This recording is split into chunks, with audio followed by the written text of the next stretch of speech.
His car ride was steeped in silence, the tension thick enough to strangle.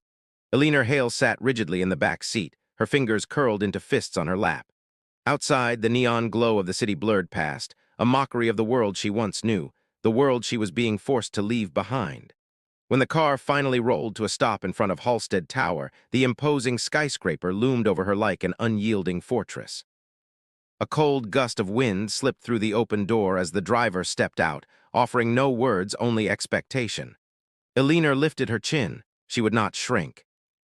Inside, the penthouse was as lifeless as the man who owned it, sleek, expensive, and devoid of warmth. Dark marble stretched beneath dim lighting, and the walls stood bare except for floor-to-ceiling windows that displayed the city skyline. It was breathtaking in a way that felt empty. A deep voice sliced through the silence. "You took your time." At the far end of the room, Cassian Vale stood with his hands in his pockets. His suit was immaculate, every detail of his presence radiating control. His voice, his stance, his eyes. They held no warmth, only calculated detachment. Eleanor's heartbeat quickened, but she met his gaze head-on, refusing to let him see any trace of weakness. "Do I get a say in this?" Her voice was steady. Cassian arched a brow, amusement flickering across his face before vanishing just as quickly. "No," he stepped forward, his presence unsettling in its intent. "You belong to me now." A chill ran down Eleanor's spine, not from fear but from something else, anger, defiance. A flicker of reckless defiance. She took a slow breath. If he expected obedience, he was about to be disappointed. Her lips curled slightly, and her voice, calm but sharp as steel, continued. "Then let me show you what it really means to own a fire." For the first time, something in Cassian's expression shifted, interest, annoyance, maybe even a flicker of something more dangerous. A storm was brewing between them. Neither knew who would survive it. The silence of the penthouse was oppressive. Eleanor lay on the massive guest bed, staring at the ceiling. Sleep refused to come. The space around her was pristine and untouched, more of a showroom than a home. The coldness settled deep in her bones. She wasn't afraid, not exactly, but unease curled inside her, not because she was trapped in Cassian Vale's world, but because of the man himself. He was unreadable, cold, yet beneath that exterior something was wrong. She slipped out of bed, her bare feet making no sound against the cold marble. If she was going to survive here, she needed to understand him. Moving cautiously, she stepped into the hallway. The penthouse was massive, yet despite its size, it felt eerily empty. No signs of life, no personal touches, just a fortress of glass and steel. A faint sound caught her attention. Through the dimly lit space, she spotted him. Cassian stood by the bar alone, staring at the city beyond the towering windows. Eleanor stilled. He hadn't seen her yet. A tumbler of dark liquid rested in his hand, his grip too tight around the glass. He lifted it to his lips, taking a slow, deliberate sip, then another. The muscles in his jaw tensed. She watched as he set the glass down, then pressed his hands against the counter, his head bowing slightly, not in exhaustion, but in restraint. The room smelled faintly of whiskey. Now that she was paying attention, Eleanor noticed something deeper. The untouched meal from earlier, the rigid set of his shoulders, the exhaustion etched into his face. He didn't sleep. He barely ate. And he drank just enough to take the edge off, but not enough to lose control. For a man who had power over everything, he seemed to be fighting a battle no one else could see. Before she could retreat, his voice cut through the quiet. "I know you're there." Eleanor froze. Cassian turned his head slightly, his gaze finding hers in the dim light. His expression remained unreadable, but something flickered in his eyes. "Do you make a habit of sneaking around?" His voice was smooth, unbothered. She raised a brow and asked, "Do you make a habit of drinking alone in the dark?" A shadow of amusement crossed his face before disappearing. "Go back to bed, Eleanor," he said. "It wasn't a request." Then his phone vibrated against the counter. Something in him changed. His entire demeanor shifted. Tension rippled through his frame. His grip on the glass tightened before he set it down with precision. The phone rang once, twice, then he answered. "I told you not to call me." His voice was lower now, edged with something lethal. A pause. "I don't care what you have. If you make this public, I will bury you." A chill settled in Eleanor's chest. Whoever was on the other end of that call had power over him, and she intended to find out why. Morning light filtered through the floor-to-ceiling windows, illuminating the vast emptiness of the penthouse. Eleanor sat at the long dining table. An untouched breakfast lay in front of her. Across from her, Cassian sipped his coffee, his expression unreadable. When he finally spoke, his tone was calm but firm. There are rules. She met his gaze, unblinking. You don't speak unless spoken to. You don't touch anything that isn't yours, and you don't leave this penthouse. After a brief pause, Alina allowed the weight of his words to settle. A gilded cage wrapped in luxury, she lifted her chin slightly. And if I do? Cashin set his cup down with quiet precision. You won't. There was no need for threats. His certainty was enough, but Alina had never been one to follow orders without reason. The first test came that afternoon. She wandered the penthouse, her fingers brushing over the cold, pristine surfaces. She didn't break his rule, not entirely. She wasn't touching his things, merely observing them. The difference was subtle, but she knew men like Cash and Vale. They lived on control, and every small act of defiance was another thread waiting to unravel. When Alina wandered into Cash and Vale's private study, skimming the spines of expensive first editions, she expected fury. Instead, he watched her with something sharper. You don't listen, he said in a low, measured tone. Alina turned, meeting his eyes with an almost imperceptible smirk. You don't like being ignored. His jaw tensed as he took 2 strides, closing the space between them. His hand caught her wrist before she could step away. The air between them tightened. You think this is a game? His voice was controlled, but beneath it something simmered. Alina held his gaze, unwavering. I think you want it to be. Silence stretched between them, heavy with unspoken things. But then, just as abruptly as he had grabbed her, he let go. She took a slow, steadying breath. She wasn't afraid of him, and that was the real problem. Later that night, Alina found herself in the library, curled up in one of the deep leather chairs, a book open in her lap. The fabric of Cashin's shirt draped over her frame, loose and oversized, drowning her in a warmth that didn't belong to her. He exhaled as he stepped inside, his gaze flickering over her. That's mine, he said. She didn't look up. Then maybe you shouldn't leave it where someone might take it. This time he didn't stop her. Over the next few days, the air in the penthouse shifted. Tension crept in like an unseen force. Cashin was different, more distant, more irritable. His usual ironclad control remained, but cracks were forming, cracks that Alina was beginning to notice. She first sensed the change after a phone call. While wandering the penthouse, she heard Cashin's voice, low, clipped, sharp enough to cut through the thick walls of his office. She only caught one name, Juliet. Alina didn't know much about Cashin's world, but she knew that name meant trouble. That evening she stumbled upon something odd, a door unlike the others locked. She had never seen Cashin enter or leave through it. In a space where everything was curated to perfection, the presence of something forbidden stood out like a flaw in marble. Her fingers hovered over the handle, testing it lightly. Locked, as expected. But why? Before she could investigate further, a voice cut through the stillness. You're running out of ways to push me. Alina turned slowly. Cashin stood a few feet away, his gaze unreadable, but with something colder in his expression now. She tilted her head. I was just looking around. And now you're done? The sharp finality in his voice sent a clear message. Whatever was behind that door, he wasn't going to let her near it. That night she barely slept. Somewhere in the thick, sun-silenced early hours, a sound pulled her from the edge of rest, a voice, low, pained. Hesitating only for a moment, she slipped out of bed. The penthouse was dark, but the faint glow from Cashin's half-open bedroom door guided her steps. She shouldn't have gone in, but she did. Cashin was tangled in the sheets, his breathing uneven and his forehead damp with sweat, a living nightmare. Alina hesitated for only a second before reaching out. Her fingers barely grazed his shoulder. The action was instant. Cashin jerked awake, his grip closing around her wrist so tightly that she gasped. His breathing was ragged, his eyes unfocused, his body rigid with tension. For a fraction of a second, she saw something raw in his gaze. Then, with sharp clarity, he let go as if burned. His face hardened. Don't touch me, Alina. She swallowed the sting of his words, but didn't look away. Cashin turned from her, running a hand down his face.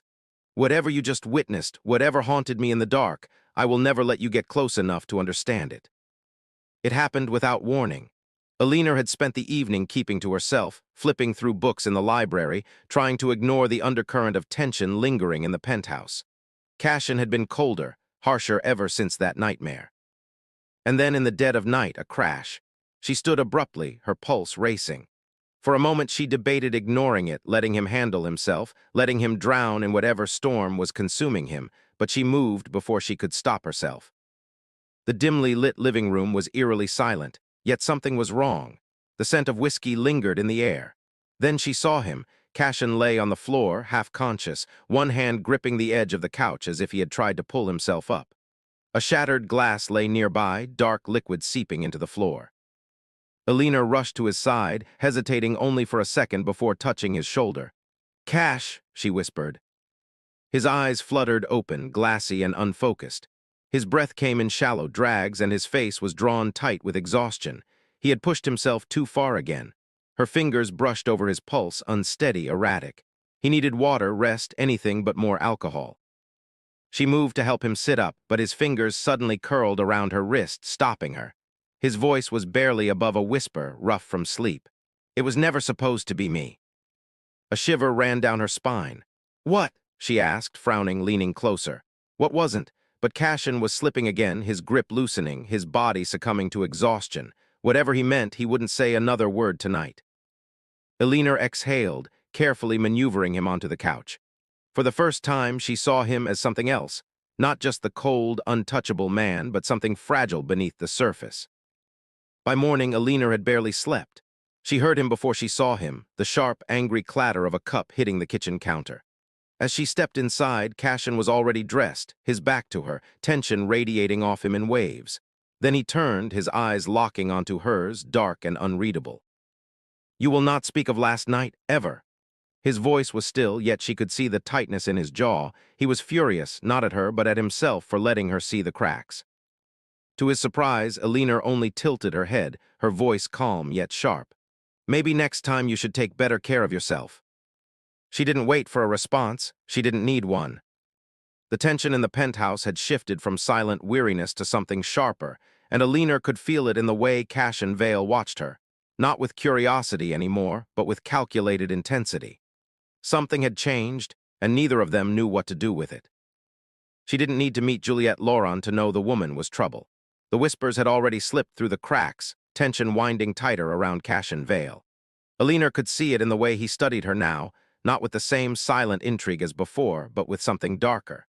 Juliette was planting seeds, twisting things in his mind, making him question whether Alina was more than she seemed. Then Alina found the article. It wasn't hidden, but it wasn't exactly left in plain sight either, tucked between the pages of a book, folded and creased as if read too many times. Her fingers trembled as she unfolded it. The paper was old, yellowed at the edges, but the headline was still clear.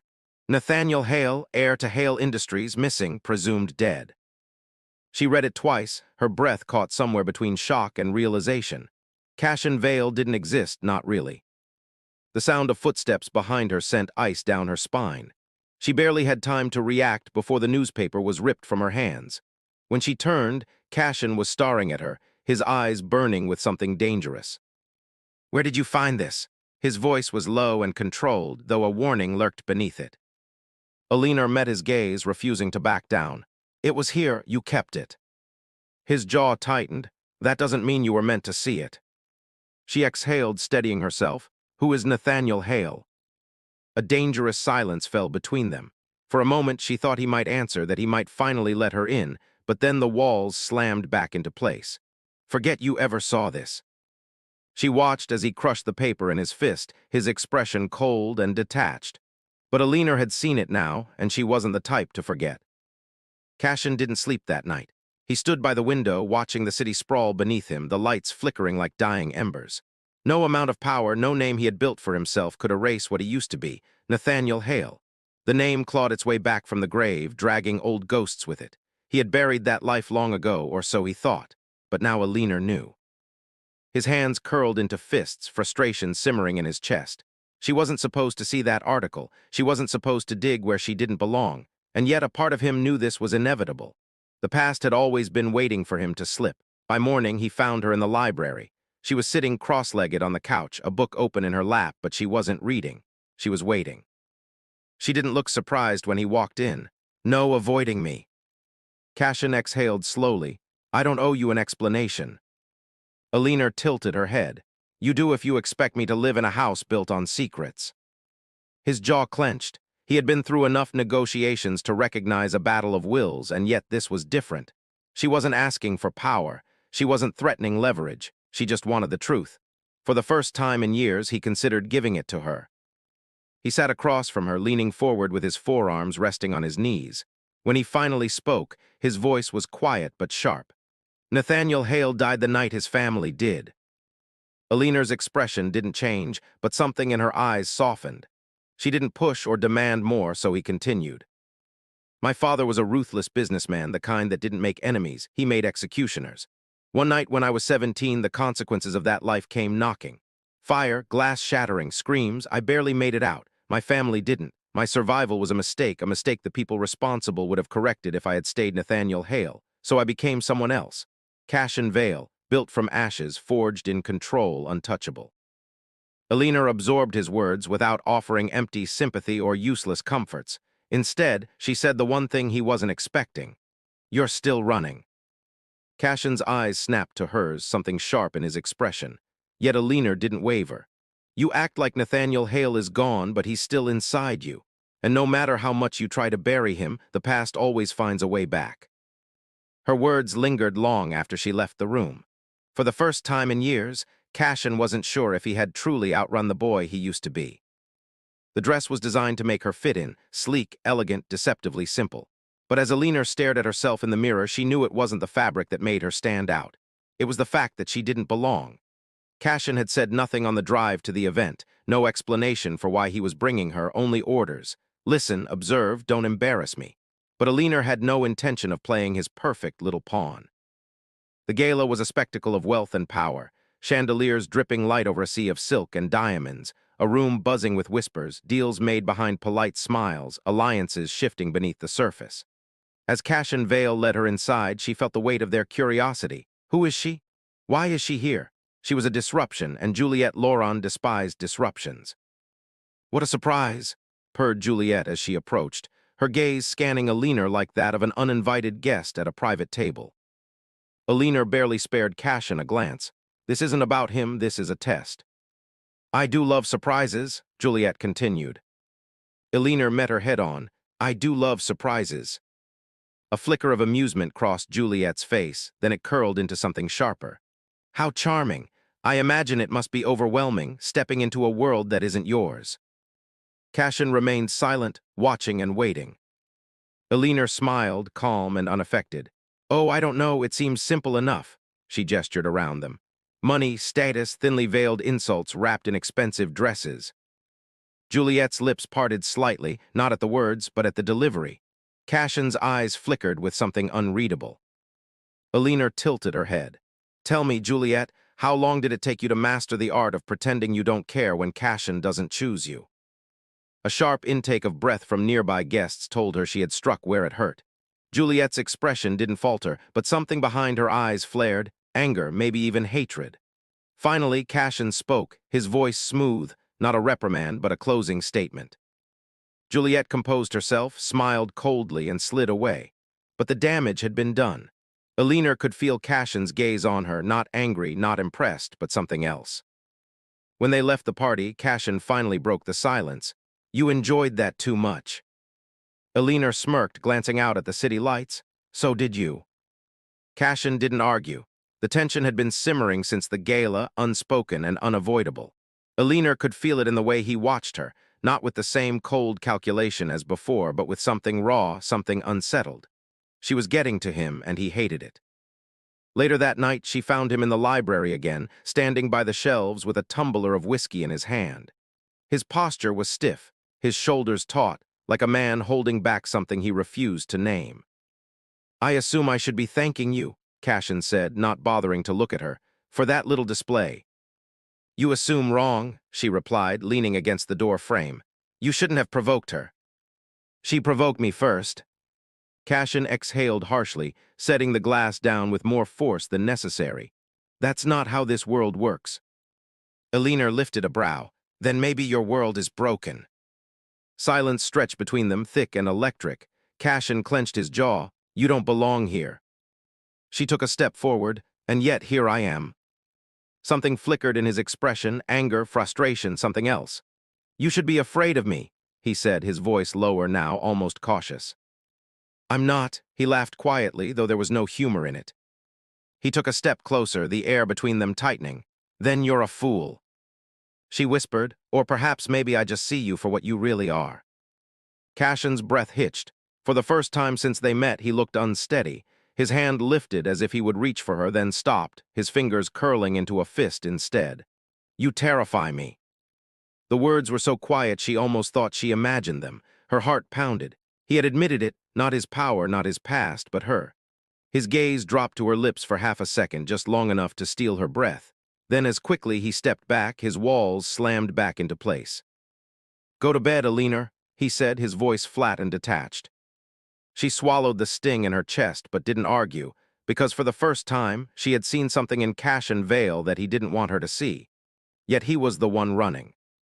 Cashin's patience was now razor thin. The last few days had left him teetering between control and something he refused to name. Then came the betrayal. Unforgettable wasn't supposed to be in the room when it happened, but she had lingered just outside his office door, drawn by the heated argument within. "You sold information." His voice was low and dangerous. A beat of silence, then a voice she recognized.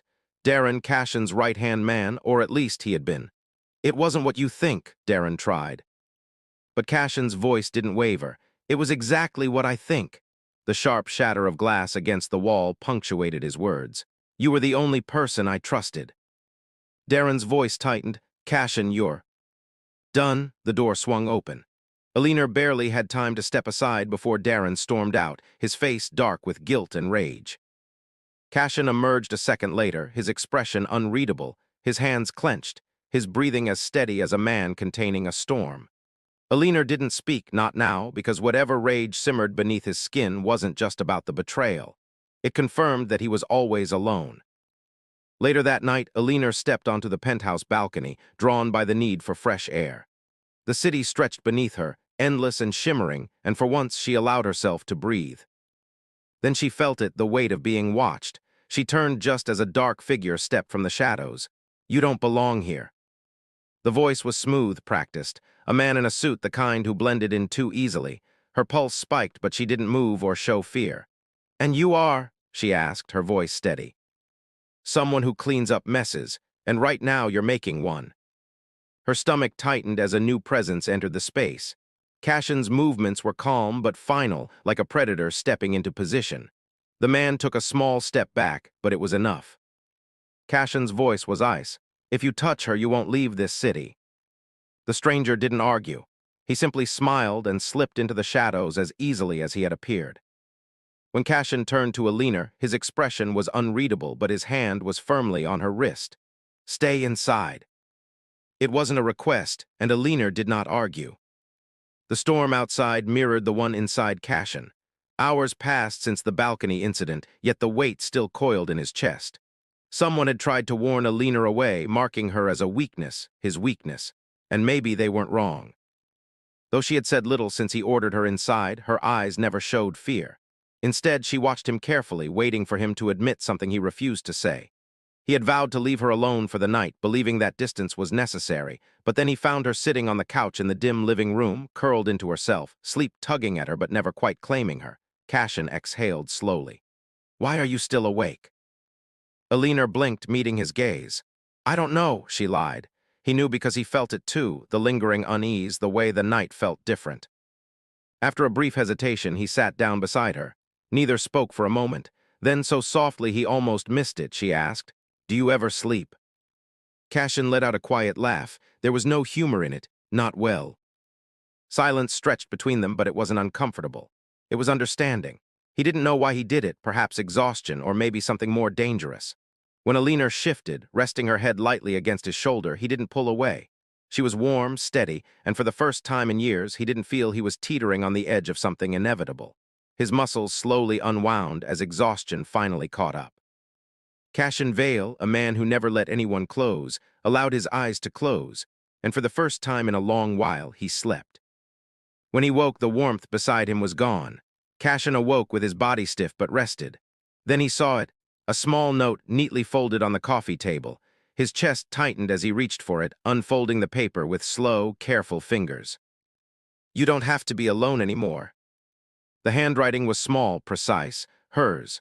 Cashin exhaled, pressing his thumb against the edge of the note as if he could erase the way it made him feel. He couldn't, and that was the problem he had known was coming. Sitting in his office, his fingers pressed together, he watched the city through glass walls, the skyline stretching endlessly before him. Yet the weight in his chest made it feel more like a prison than an empire. The past never stayed buried, and Nathaniel's cross was proof of that. The office doors swung open without warning. Cashin didn't turn, he didn't need to. Still living like a king. A familiar voice, low and edged with resentment like a ghost given flesh, cut through the silence. Slowly, Cashin turned his chair. Elias stood just inside the room, unchanged despite the years, the same quiet fury simmering beneath the surface.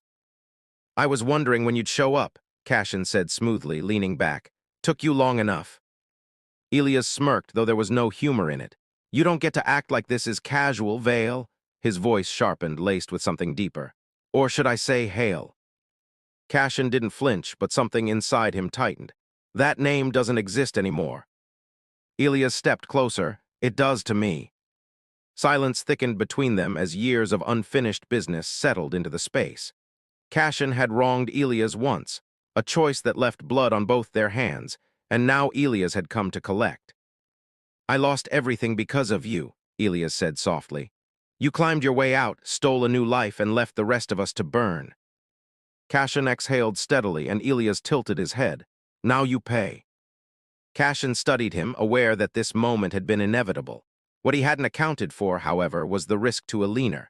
If Elias was here, others would come. The closer Elena got to him, the more danger she was in. This wasn't just about old betrayals. It was about who Cashin was willing to protect. Elias leaned in slightly, lowering his voice. "It must be exhausting keeping up the lie." Cashin's fingers curled into fists against his desk, but his expression never wavered. "You should be careful," his voice warned dangerously. "You're not the only one who's been waiting for this day." For the first time, Elias hesitated, then smiled slowly. "We'll see who survives it." And just like that, the war Cashin had been avoiding finally began. The storm outside had nothing on the one raging inside him. He paced the dim penthouse, whiskey untouched on the table, his mind tangled in the inevitability of what had been set in motion. Elias was back. The past was no longer a shadow lurking behind him. It was standing at his door, demanding retribution. And then there was Elena. She wasn't supposed to matter, wasn't meant to be a variable in his carefully controlled world. But she was. He found her again in the library, curled into an armchair, staring at the rain streaking against the windows. When she looked up, there was no hesitation in her gaze. She knew somehow that he was unraveling, that something had shifted the moment he let his guard down. Cashin exhaled and stepped closer. "You should leave, Elena." She didn't flinch. "You don't want that." His jaw tightened. "I don't have a choice." Her lips parted slightly, and something flickered in her expression. "That's not true," she said quietly, as if stating an undeniable fact rather than a reckless, impossible idea. Cashin had always been a man who held power over everything, people, businesses, secrets. But he couldn't control this, the way she made him feel. His fingers found her wrist, sliding up the length of her arm until he could feel her steady pulse beneath his thumb, steady, yet quickening beneath its surface. "This is a mistake," he said, his voice rough. Elena took a slow breath. "Then why are you still holding on?" He was losing this battle, a battle he had been losing from the very beginning. Then she closed the distance between them. Their kiss was not gentle but fierce and consuming, filled with everything they had tried to deny. Her hands fisted into the front of his shirt, pulling him closer, and Cashin allowed himself to break. He had kissed plenty of women before, but not like this, not like she was something he would regret letting go of, not like she was something he was afraid to want. His hands slid to her waist, his fingers tightening, grounding him in the reality that she was here, real against him. But as quickly as it started, Cashin pulled away. His breath was unsteady, his forehead rested against hers, and his world shifted beneath him. "This changes nothing," he murmured, a final desperate lie. Elena let out a soft, knowing breath. "If that were true, you wouldn't have stopped." Her voice was quiet and unshaken, and that terrified him more than anything. The silence between them was suffocating. Elena stood in the center of Cashin's office, arms crossed tightly over her chest, her expression carefully blank, too blank. But her eyes, dark and sharp, held something he had never seen directed at him before. Betrayal. Cashin exhaled and braced his hands against the edge of his desk. He had spent years keeping the truth buried, ensuring no one could use it against him. But Alina had found the cracks, and now there was no turning back. "Say it," she said quietly with no softness. Cashin's jaw clenched. "You already know." "I want to hear it from you," she pressed, forcing himself to look at her. "No more half-truths, no more diversions." "Elias," she whispered, "you lost everything because of me." The words hung between them, and for the first time Cashin saw her waver. She took a step back, as if she needed more space between the man she thought he was and the man standing before her. "You destroyed him," she said, more to herself than to him. Cashin didn't try to deny it. There was no use. "I did what I had to do, Alina." She let out a quiet, disbelieving laugh. "Is that how you justify it?" Cashin straightened, his expression hardening. "You ruined his life." And now she wasn't sure if he had just ruined hers too. Cashin's phone buzzed. He answered before the second ring. "Tell me you have something." Ree hesitated, not her but a message. Cashin's pulse hammered as Ree slid an envelope onto the desk.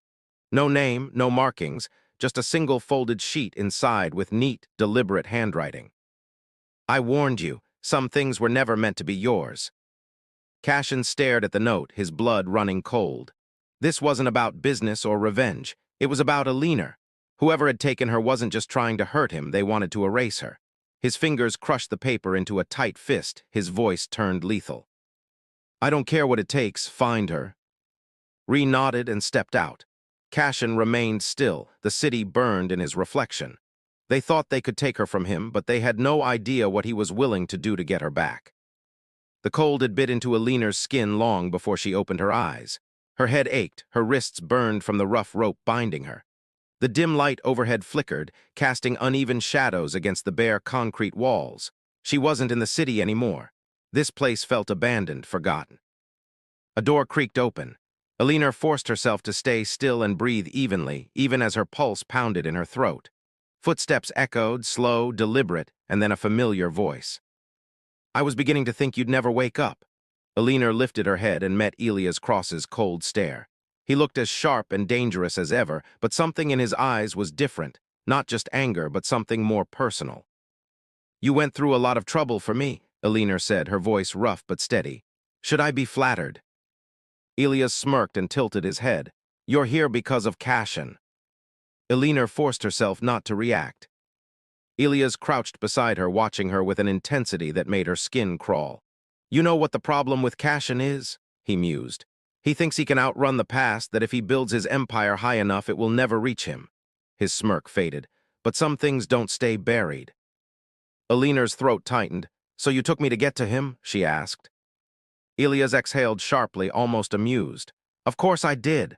Leaning in slightly, he continued, "You're his weakness." The words hit harder than she expected. Cashin wasn't supposed to care about her. He had spent so much time pushing her away, convincing himself she was just a complication. But she had felt it in the way he held her, in the way he kissed her, as if afraid of what it meant. And now Elias saw it too. Alina kept her expression unreadable. "And what's your plan?" Elias stood, adjusting the cuffs of his sleeves. "Simple," he said, walking toward the door and pausing just before he left. "I break him, and I start with you." The door slammed shut behind him. Alina exhaled shakily, her hands clenched into fists. She wasn't naive. She knew Cashin would come for her, but she also knew Elias wasn't just planning to hurt him, he was planning to destroy him. Cashin, the man who never lost, was finally playing a game where he had everything to lose. Cashin had always been a man of control, calculated, precise, and ruthless. But tonight, none of that mattered. His knuckles were white around the gun as he stepped out of the SUV. The abandoned warehouse loomed ahead, a relic of the city's forgotten underbelly. It was the perfect place for a trap. Elias wanted him desperate. He had succeeded. Cashin had spent his life protecting his empire, ensuring no one could take what was his. But for the first time, he was willing to burn it all down for her. Readjusted his earpiece. In a clipped tone, "We have men surrounding the perimeter, no visuals on Alina yet. They're keeping her deep inside." Cashin exhaled slowly. "We go in, no hesitation." Ree hesitated, but Cashin didn't wait for him to finish. He was already moving. Alina sat against the cold wall, her wrists still bound, her body tense. She could feel it. Cashin was coming. She had spent enough time in his world to know what that meant. It wouldn't be a negotiation, it would be war. The door creaked open. Elias stepped inside, his expression unreadable. It's almost time. Alina met his gaze with quiet defiance. You think this will end the way you want it to? Elias smirked. It doesn't matter how it ends, he's already lost. Then a distant noise, gunshots. Elias' smirk faded, the first explosion hit. The walls trembled, a shock wave tore through the building. Smoke, shouting, chaos, and then gunfire. Alina's heart slammed against her ribs. He's here. Elias swore under his breath, reaching for his gun. But before he could react, the door burst open. Cashin's silhouette was carved against the smoke, his gun raised and his eyes burning with lethal fury. He barely had time to aim before his bullet tore into Elias' shoulder. Elias crashed back against the wall. Alina gasped as Cashin strode forward, grabbing Elias by the collar and slamming him against the concrete. You should have killed me when you had the chance. Elias grinned, blood dripping from the corner of his mouth. And you should have stayed the monster you were. Cashin's grip tightened. He could end this right now, but then Alina's voice intervened. Cashin, don't. His jaw clenched. She was right. Killing Elias wouldn't fix this, wouldn't take back what was lost. Cashin exhaled sharply and released his grip. Elias slumped to the ground, coughing. Then Cashin turned to Alina, his hands already working at the ropes around her wrists. For the first time she saw it, the relief, the fear, the love. In a barely audible whisper, she said, You came for me, Cashin. He cupped her face, his thumb brushing against her cheek. There was never a choice. Behind them, fire raged. Smoke curled toward the ceiling. Gunfire echoed through the halls, but for a moment nothing else existed. Cashin staggered as his body jolted from the force of the bullet. Alina's world shattered as he fell to one knee, his breath sharp, his hand pressed against his side with dark red spilling through his fingers. Elias laughed, a broken, breathless sound. You really are pathetic, Vale. Alina barely heard him. All she could see was Cashin, pale, struggling to stay upright, his breath coming in uneven drags. Panic rose in her throat, but she shoved it down. Now is not the time for fear. Cashin lifted his gun, still steady despite the blood pooling beneath him, and fired one shot. Elias' body hit the floor, and then Cashin collapsed. No, no, no. Alina dropped to her knees beside him, pressing her hands against his wound, desperate to stop the bleeding.